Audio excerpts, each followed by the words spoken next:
ሰራተኞች ቆጠራ ወይም ቬሪፊኬሽን ነው የሚባለው በፌደራል ደረጃ በልዩ ትኩረት ተይዞ እየተሰራ ያለ ተግባር ነው። ዋና ዓላማው ወይም ዋና አስፈላጊነቱን ስንመለከት መንግስት ሰራተኞች በትክክል በስራ ቦታ ሆነው ስራ በትክክል እየሰሩ ነው ወይ የሚለውን ነገር በደንብ ሊያረጋግጥ የሚችልና ጎስት ኢምፕሎይመንት የሚባል ነገር አለ። ከአንድ ሰው አንድ ስራ መደብ ላይ አንድ ሰው አንድ ስራ መደብ ላይ የሚለውን መርህ ተከትሎ ስራው እንዲሰራ ስራው እንዲሁም በተመሳሳይ በውጤታማ የሆነ ስራ እንዲሰራ ለማድረግ ያው የመንግስት ሰራተኞች ቆጠራ አስፈላጊ ሆኖ በሁለት ተቋማት አማካኝነት ያው ስራው እየተሰራ ይገኛል። በፌደራል ሲቪል ሰርቪስ ኮሚሽን እና በኢትዮጵያ ስታቲስቲክስ ኤጀንሲ አማካኝነት በእነሱ በሁለቱ በተቀናጀ ሁኔታ ስራው እየተሰራ ያለበት ሁኔታ ነው ያለ። ቆጠራውን በተመለከተ የኢትዮጵያ ስታቲስቲክስ ኤጀንሲ የቴክኒክና ሙያ መምህራን ኮሌጆችን አሰልጥኖ ያው በኦንላይን ስልጠና ሰጥቶ ያው ስራው የተጀመረበት ሁኔታ ያለ እንደሆነ ነው። ይሄም ያው በሁለቱ ተቋማት በተቀናጀ መልኩ ያው ስራ እየተሰራ ያለበት ሁኔታ ነው ያለ።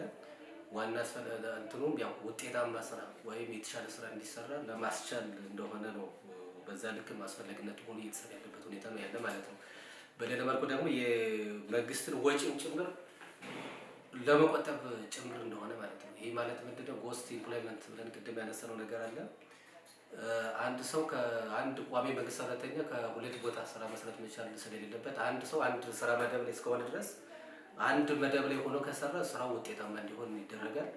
ሁለት ሶስት መደብ ላይ ሄዶ ተቀጥሮ የሚሰራ ከሆነ በዛም ሳይሆን ያው ስራም በዛ ልክ ውጤት ሳይመጣ የሚቀርበት ሁኔታ ስላለ ይህንን ጭምር ለማስቀረት ታስቦ ያው በፌደራል መንግስት ደረጃ ያው ትልቅ ትኩረት ተሰጥቶ እየተሰራ ያለ ተግባር እንደሆነ ነው ማንሳት ፈልጌ። እንግዲህ ያው ሲስተም ሆኖ ነው እየተሰራ ነው ያለው። ሁሉንም ተቋማት በአንድ ጊዜ አይደለም የጀመርነው።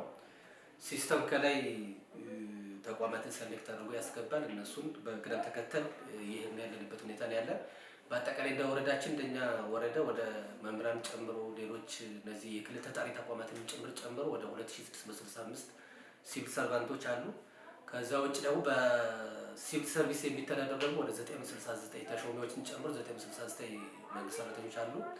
ከ969ዎች አኳያ ወደ 450 እስካሁን ግንቦት 1 ነው ቆጠራው የተጀመረው። ግንቦት 1 ጀምሮ እስካሁን ባለው እንትን ላይ ኦልሞስት ወደ 48% አካባቢ የደረስንበት ሁኔታ ነው ያለ። የተሰጣቸው ቅድም እስከ ሐምሌ 30 ድረስ ያው ይህን ስራ ሰርተው እንዲያጠናቅቁ ያው ተጠሪ ተቋማትን ጨምሮ ማለት ነው። ስለዚህ ከዚህ አኳያ ያው በጥሩ ሁኔታ እየሄደ ያለበት ሁኔታ ነው ያለ። እስካሁን ባለው በአጠቃላይ እንትኑ ላይ የተሻለ እንቅስቃሴ እየተደረገ ያለበት ሁኔታ እንዳለ ነው ማንሳት የምንፈልገው ማለት ነው። እስካሁን በስራዎችን ሲሰሩ አንዳንድ ክፍተቶች አሉ። አንደኛው አመራሩ በባለቤትነት ተግባሩ የጋራ ነው የሚለውን ነገር በደንብ ወስዶ ከመሰረት ላይ ያው ትኩረት ማነስ አለ የሚለው ነገር መውሰድ ይቻላል። በሁለተኛ መልኩ ደግሞ ሰራተኛው ራሱ የኔ ስራ ነው የኔን ማህደር ደህንነት ነው የሚጠብቅ የሚለው ነገር ላይ ትንሽ ያስተሳሰብ ጉድለት ያለበት ከመሆኑ ጋር ተያይዞ ፕሮግራም ስናሲዝ ያው ቶሎ እየመጡ ከመረጃ እንትን ከማለት አኳያ ክፍተቶች አሉ። ከዛ ውጭ ደግሞ አንዳንዴ መብራት ጋር ደግሞ ሲስተም ኦንላይን ላይ የሚሰራ ተግባር ስለሆነ ሲስተም መቆራረጦች ነገሮች አሉ። እነሱ ክፍተቶች አሉ። በተቻለ መጠን እነሱንም ለመፍታት ያው ጥረት እየተደረገ ያለበት ሁኔታ ያለ ቢሆንም እነዚህ ያው ጉድለቶች አሉ የሚል እንትን ያለ ባኪን ተግባር ውጤታማ እንዲሆን ሌሎች አጋር አካላትን ጭምር የሚያሳትፍ ተግባር ነው።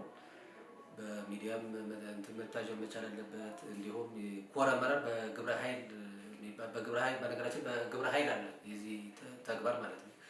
የግብረ ኃይሉ ዋና ሰብሳቢም ክቡር አስተዳዳሪ ናቸው። እንግዲህ ይህን ተግባር በባለቤትነት በመገምገም ውጤታማ እንዲሆን መስራት የሚጠበቅብን ነገር ስለሆነ ይህንን በደንብ ተወስዶ ስራው እንዲሰራ መደረግ መቻል አለበት ነው። በሌላ መልኩ ደግሞ አጠቃላይ የሲቪል ሰርቫንቱ የራሳቸው ደህንነት ማስጠበቅ እስከሆነ ድረስ የራሳቸው ማስረጃ ማረጋገጥ እስከሆነ ድረስ በደንብ በትኩረት በልዩ ሁኔታ ይዘው መስራት ቢችሉ መልካም ስለሆነ መረጃዎችን በተመሳሳይ ተነባቢ መሆን መቻል አለባቸው።